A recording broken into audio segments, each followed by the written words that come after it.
18 सितंबर 2016 सुबह के 5:30 बजे उरी, जम्मू कश्मीर।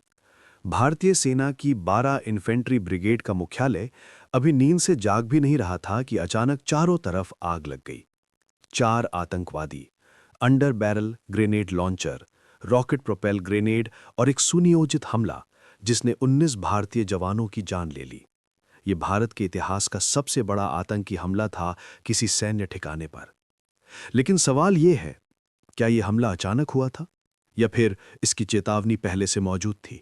और अगर चेतावनी थी तो फिर कार्रवाई क्यों नहीं हुई?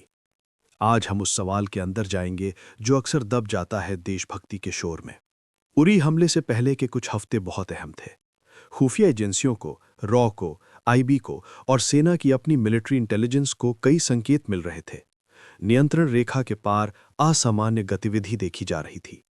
पाकिस्तान अधिकृत कश्मीर में कुछ लॉन्च पैड्स पर आतंकवादियों की तैयारी के इनपुट्स थे और यह भी पता था कि जैश-ए-मोहम्मद के कुछ फिदायिन सीमा पार करने की फिराक में है। तो फिर क्या हुआ?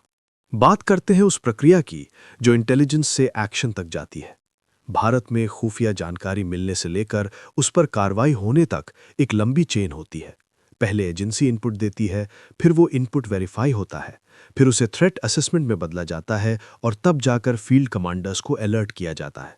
ये प्रक्रिया कागज पर बहुत व्यवस्थित दिखती है, लेकिन जमीन पर यह चेन कई बार टूट जाती है। उरी से पहले मिले इनपुट्स के बारे में बाद में कई रिपोर्ट्स आईं। द हिंदू, इंडियन एक्सप्रेस और कई रक्षा विश्लेषकों ने लिखा कि सेना को स्पेसिफिक थ्रेट नहीं बल्कि जेनेरिक थ्रेट मिली थी।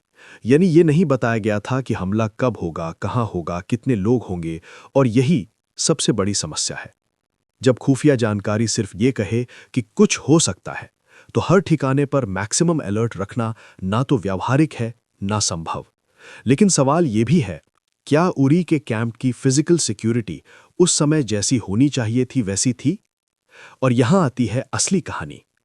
उरी के ब्रिगेड एचक्यू में उस रात अस्थायी टेंट लगे हुए थे। क्यों?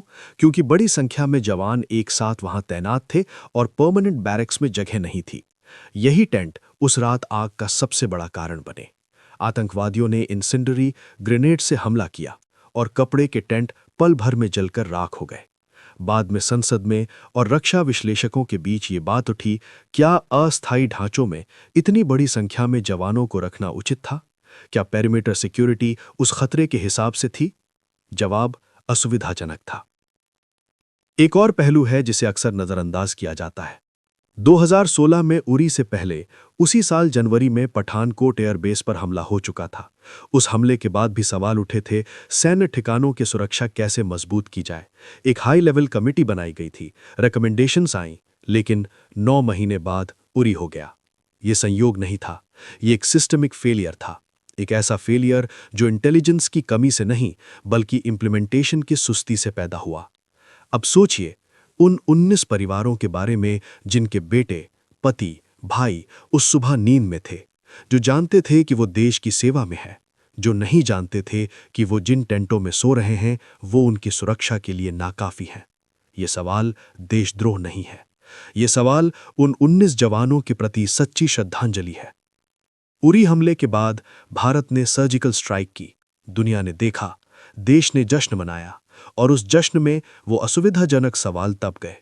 लेकिन एक लोकतंत्र की ताकत इसी में है कि वो अपनी सेना से प्यार भी करे और अपनी व्यवस्था से सवाल भी पूछे। क्योंकि अगर हम सवाल नहीं पूछेंगे तो अगला उरी रोकने वाला कोई नहीं होगा। 19 जवानों को नमन और उनकी याद में ये सवाल जिंदा रहना चाहिए।